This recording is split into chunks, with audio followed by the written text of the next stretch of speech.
Hello, कैसे हो मेरे प्यारे बच्चों। खुश होगे और मस्त होगे और निश्चित रूप से अपने बोर्ड एग्जाम की तैयारी विधिवत तरीके से करोगे। बात सही ना। तो आज हम लोग अपने इस प्यारे से यूट्यूब चैनल उमेश गुरुकुल पर कक्षा 10 के फिजिक्स के चौथे चैप्टर के 20 MCQ क्वेश्चन का अध्ययन करेंगे। ये बेटा सभी क्वेश्चन जो 20 इंपॉर्टेंट क्वेश्चन है वही है, यानी ये क्वेश्चन बोर्ड के अगर व्यू पर देखें तो बहुत ही ज्यादा इंपॉर्टेंट क्वेश्चन है। इसलिए ना इन क्वेश्चनों को एकदम भी देरी ना करो और पूरे की पूरे 20 पढ़ डालो। ये सारे इतने इंपॉर्टेंट हैं कि 2015 से 25 तक किसी न किसी सेट में जरूर टपक पड़े हैं। तो इसलिए इनके साथ कोई लापरवाही नहीं। और अब तुम्हारे पास इतना समय नहीं है कि तुम बैठ करके 50, 100, 200, 500 क्वेश्चन एक ही चैप्टर के पढ़ो। तो इसलिए मैं तुम्हारे लिए ये 20 क्वेश्चन जो लेकर आया हूं, ये एकदम समझ लो रामबाण सा साबित होगा।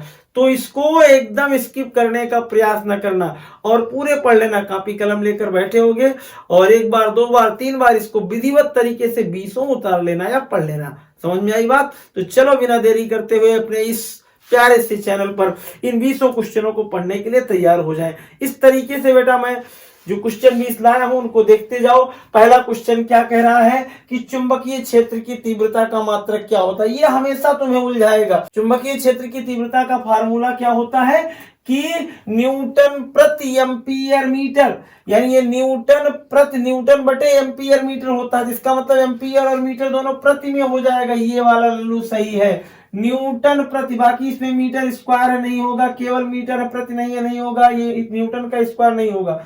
न्यूटन प्रति एम्पियर प्रति मीटर वही, यानी एम्पियर मीटर दोनों साथ में रहेंगे तो प्रति रहेंगे। अगला है कि एक गतिमान आवेशित कण क्या उत्पन्न करता है।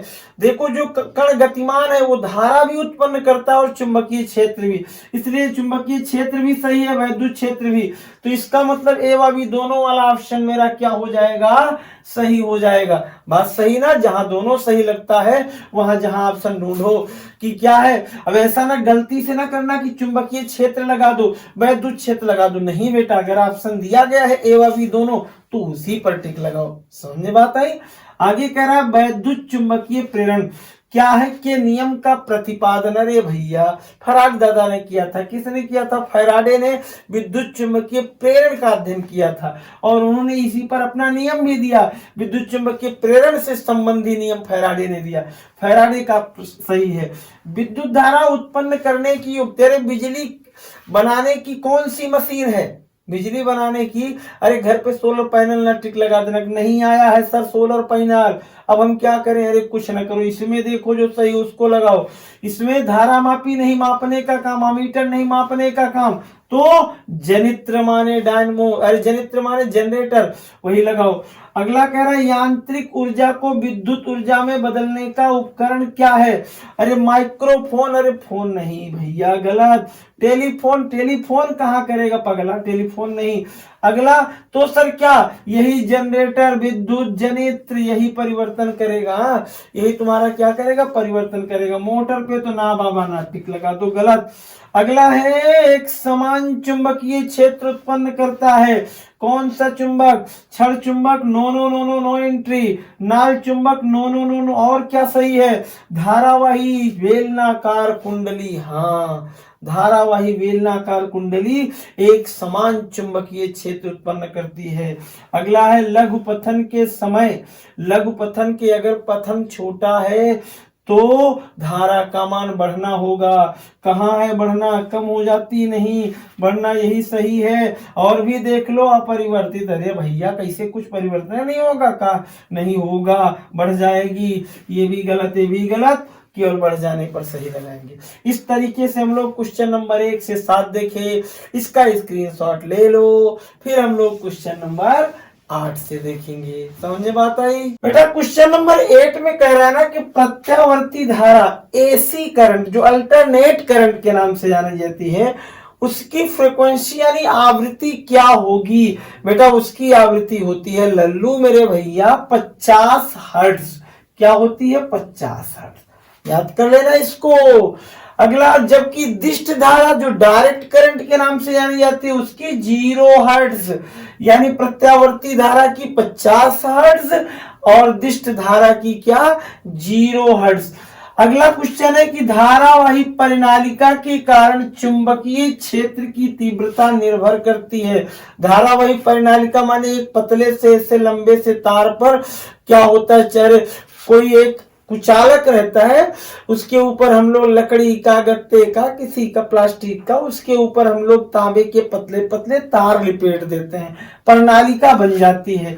उसको किस किस चीज पर निर्भर करती है, जो लपेटा गया तार का पदार्थ है, हाँ उस पर निर्भर करती है। इसका मतलब ये सही हो सकता है। लेकिन आगे चलें, विद्युत धारा के परिमाण पर, हाँ इसमें बहने वाली जो धारा उसके मान पर, इस पर भी निर्भर करती है, भी सही है। कुंडली में फेरों की संख्या, हाँ जितना ज्यादा लिपटा रहेगा उस पर भी डिपेंड करती है। तो ये तीनों सही है, इसका मतलब सभी पर टिक लगा दो। यही गलती होती है, यानी ये जगह तो सबसे का गलती होते तो सबका ही लागत है कि करोड़ के पदार्थ का टिक लगा दी, लेकिन वह गलती हो जाते। फिर तो सबके दिमाग में परिमाण पर टिक लगा दी, एक ठोर टिक लगा देते, बाकी तीनों दोनों छोड़ देते। ये सबसे बड़ी मिस्टेक है बेटा, ध्यान से उसको मन से देखो तब अपना उस पर टिक लगा दो। आई समझ में। अगला कह रहा है मानव शरीर के किस अंग में चुंबकीय क्षेत्र उत्पन्न होता है।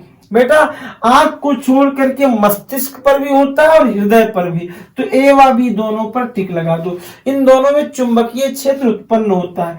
अगला कह रहा है चुंबकीय यानी चुंबकीय प्रभाव पर आधारित है कौन सी। सीटी स्कैन नहीं आधारित है, नहीं बिल्कुल नहीं। ये एक्सरे में तुम्हें ये नहीं कहा जाता है कि लोहे की कोई चीज, अरे भैया इसमें ना पड़ी हो, उसके लिए अलग मैटर है, लेकिन पहन के ना जाओ। लेकिन जब तुम एमआरआई कराने जाते हो तो लोग कहते हैं कि कोई मेटालिक चीज पहने तो निकाल दो, कहते हैं ना। किसी की दादा बाबा किसी की कराने गए होगे या घर के बगल कोई गया होगा, उससे पूछोगे तो बताएगा वो। तो ये एमआरआई जो तुम्हारी है वो चुंबकीय प्रभाव पर आधारित है, अल्ट्रासाउंड नहीं है ऐसा, वो तरंगों पर आधारित है। अगला है विद्युत जनित स्रोत क्या है। विद्युत जनित स्रोत क्या है, ये बेटा अभी कई बार तुमको बताया, जो जनित्र होता है विद्युत ऊर्जा से संबंधित है, तो विद्युत ऊर्जा का वाला टिक लगा दो, आवेश का नहीं, यांत्रिक ऊर्जा का नहीं।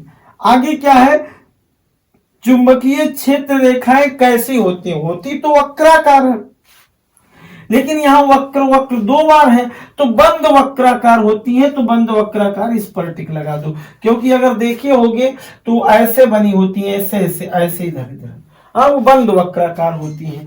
चलो इसका स्क्रीनशॉट ले लो, फिर हम लोग क्वेश्चन नंबर 15 से देखें। तो बेटा हम लोग क्वेश्चन देखते हैं अपना 15 नंबर। इसमें कह रहा है विभक्त वलय का उपयोग किया जाता है। बेटा इसका उपयोग किया जाता है एसी जनित्र में। किसमें किया जाता है, जनित्र। वही मैंने कई बार बताया, एसी जनरेटर में, हाँ यानी एसी जनित्र में किया जाता है। किसमें किया जाता है, एसी जनित्र में। अगला क्वेश्चन है कि चुंबक के ध्रुवों के निकट चुंबकीय सुई के विक्षेपण में क्या होता है। यानी देखो क्या मैंने कहा, फिर से देखो कि चुंबक के ध्रुवों के निकट चुंबकीय सुई के विक्षेपण में क्या होता है, वृद्धि होती है। क्या होती है, अब हम लोग देख ले अपना क्वेश्चन नंबर 17। इसमें कह रहा है विद्युत जनित्र में विद्युत चुंबकीय प्रेरण क्या होता है। देखो बेटा विद्युत जनित्र में विद्युत चुंबकीय प्रेरण होता है। कौन विद्युत चुंबकीय प्रेरण का काम करता है, आर्मेचर। क्या होता है, आर्मेचर। नेक्स्ट में विद्युत परिपथ में फ्यूज बेटा जो होता है ना, वो परिपथ की एक प्रकार से रक्षा करता है। वैसे तो इसका गलनांक बेसिकली कम होता है। देखो ये ताप घटने बढ़ने पर कुछ परिवर्तन होते हैं इसमें, उसमें हम लोग यहाँ बहुत ज्यादा डीपली नहीं जाएंगे, लेकिन केवल ये जानेंगे कि विद्युत परिपथ में फ्यूज जो होता है बेटा हमारे पूरे परिपथ की रक्षा करता है। जैसे तुम्हारे घर में बोर्ड में देखो एक छोटा सा फ्यूज लगा रहता है, तो उसे निकाल लेते हो तो पूरे परिपथ की लाइट क्या हो जाती है, बंद हो जाती है। तो इसी तरीके से जब कभी एकाएक बिजली का मान घटता है बढ़ता है, परिपथ को डर होता है, तो क्या करता है, फ्यूज गल जाता है और पूरे परिपथ की रक्षा हो जाती है। इसका मतलब ये सुरक्षा यंत्र का कार्य करता है। किसका कार्य करता है, सुरक्षा यंत्र का। अगला है विद्युत क्षेत्र का सूत्र।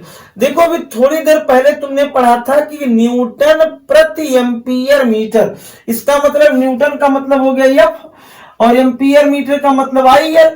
तो इसका मतलब अगर कहीं फार्मूला होगा B बराबर एफ अपान IL, तो ये पहला ही है लो, पहला ही तुम्हारा सही है। समझ में बात आ गई। और अंत में है कि चुंबकीय बल का सूत्र क्या होता है। तो बेटा चुंबकीय बल का सूत्र होता है एफ बराबर IBL साइन थीटा। यहीं से निकाल दो इसे। देखो ये IBL, आई इधर ला दो ये दोनों, तो एफ बराबर BIL, यानी चाहे IBL को चाहे BIL।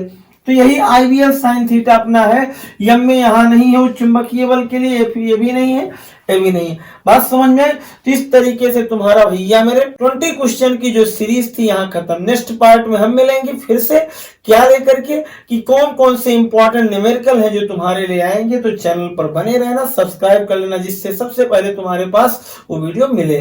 बात समझ में आई? धन्यवाद। मन से पढ़ो बेटा।